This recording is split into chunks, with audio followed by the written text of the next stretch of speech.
What's up, people? Welcome back to the channel. This is part 2 to the video that came out the other day about targets for Ghost Reaper and Winter Cherries. We still got the giveaway going on. We're slowly climbing up every day. We're gaining more subscribers, trying to get to that 100. Let's go ahead and get into the part 2 of the list. Starting at the first card I have is Nightmare Unicorn. Now, the second part, it's not going to be as impactful as the first one. I don't have too many cards that are like, oh, they'll kill the whole deck. Maybe one or two. But it's mostly just like if you feel like you can handle those things, or if you lose to this, or maybe you just don't have those targets and you want to try these, for budget options, whatever, that's neither here or there. But for no one, I have Nightmare Unicorn. So kind of a consistent theme that I'm gonna use for this list is cards that could be summoned off of IP Masquerena that are kind of a bit of a problem. Not all of them, but some of them. Nightmare Unicorn is probably one of the more popular ones. Like, there is one of this that's a little more popular, but this right here is just a on summon bounce. It spins the deck, so it gets around a lot of cards that I would like to float, and it's just kind of a really annoying annoying card to deal with. It's something that a lot of people might have already in their extra deck, so running Cherries is it isn't the best option. But like I said, this is part 2. This is not part 1. So for my second, for number 2, I have Curious, a Light Swarm Dominion. If you're truly afraid of the whole combo, or for some reason you're not running hand traps or board wipes to kind of take care of the cards that's gonna come after Curious, yeah, I guess you could just shotgun the Curious. It would probably throw a huge loop into a lot of these combo players. They're the whole turn, because the whole point is to go into Curious and then link up into Nightmare Griffin to get to set the card you just sent. And by getting rid of this, you might have got rid of like half of the identity of their entire deck. So this isn't the worst option right here. There are a lot of better options to choose, but this is another target for Ghost Reaper and Winter Cherries that would be pretty impactful. Now, the next card I have that I didn't get a fit on the other list, which should have been on the first list, is Access Code Talker. If like I said, if you were just someone who you only lose to the Access Code Talker, like you play a perfect game and you just happen to lose because your opponent just happens to be able to get out the monsters to summon Access Code Talker, that's that. There you go, right there. You can just take care of the whole problem. If you're in the grind game, I guess Access Code Talker is more of something to have to where if you're in the grind game and you already main deck Cherries and you've already used it once, and your opponent, and it looks like your opponent's about to go for a game, you could just throw Access Code Talker in there. Especially if they've already committed to their link summons and they can no longer go into the XC to prevent the Zeus summon. You could just drop Access Code Talker, and now they're forced to go into something way less powerful than this. So that's a possibility.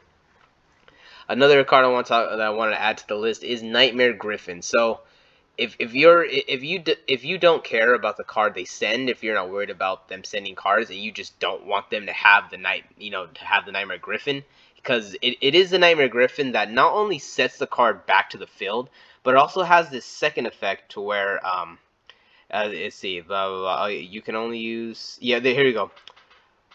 Special summon monsters on the field cannot activate their effects unless they are linked. So it does create an interesting interaction to where you could essentially lock your opponent out of activating effects of special summon monsters.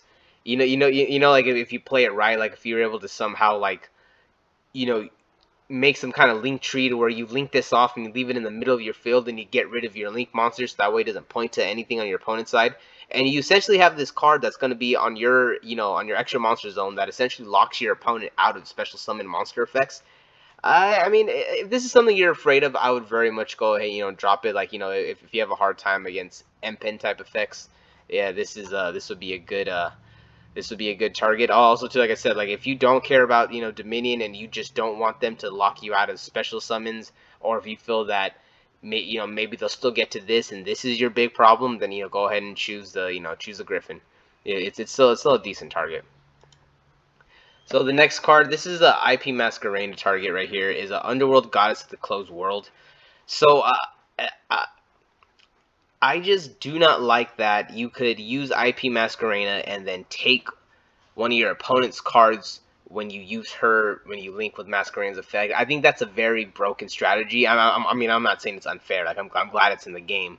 But there are times where literally I'm like, I'm fine, and my opponent does, summons the IP Masquerena, and it's like, oh crap, they have a whole bunch of monsters, I have no response, and then there goes one of my monsters, and the game is just turned around, and now I'm going back to my top deck. So this right here, like I said, if you for some reason don't stop them from outright spamming, or maybe you have 2 Ghost Reapers, this would be another good target to have, just to make sure they can't take out the board that you've already established.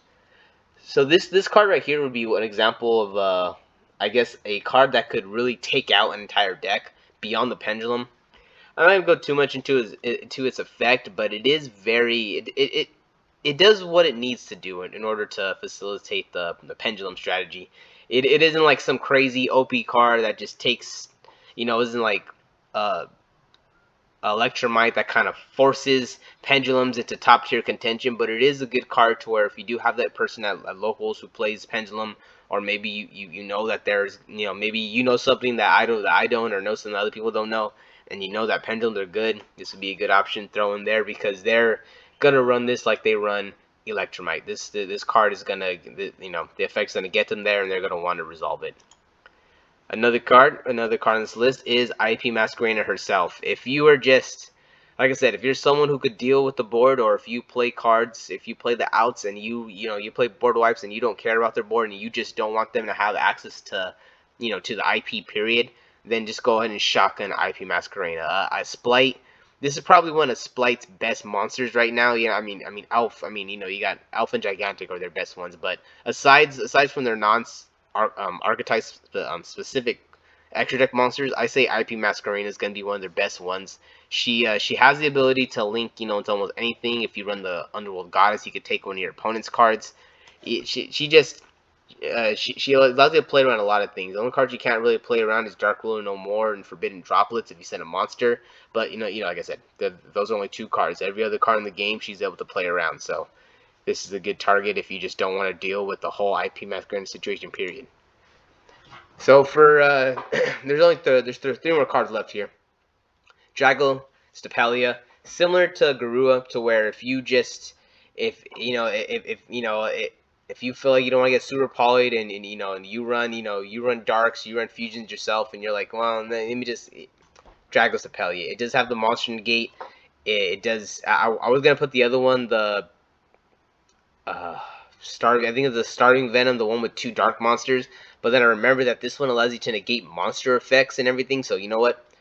Getting rid of this right here, I'd rather get rid of the ability to negate monster effects. So this is a good target to have. Like, if you have an open slot and you don't know what to throw in, and you feel like you're gonna face a lot of tier, I would just go and throw this in there. This card could wreck your freaking day. Red Eyes Dark Dragoon. Pretty sure a lot of people who watched the other video were wondering why I wasn't there with DPE. This card's probably used a little more than DPE right now, but like I said, so when it comes to cherries, like, not everything is super important. Sometimes you just need a target, and it's all depending on your meta. You could literally go to 1 locals and no one plays branded. You go to another locals and everyone plays branded. You go to 5 locals and only one of those locals will have this hero play, and for some reason he's like the most OP dude there, and he always gets outlaw. And yeah. So these are mostly suggestions for for locals and stuff, and then potential meta, high level tournament play depending on what's actually good, because out of nowhere sometimes rogue decks, like I said, Brandon and Sword Soul are starting to make a bit of a resurgence right now. So for there's people that thought they never had to worry about Sword Soul again. Now all of a sudden it's starting to slowly creep back. So you never know. And the last card on this list is Borreload Savage Dragon. This is very self-explanatory. It's one of the synchro boss monsters. I didn't really have a lot of synchro cards on your period because people aren't really using them that much.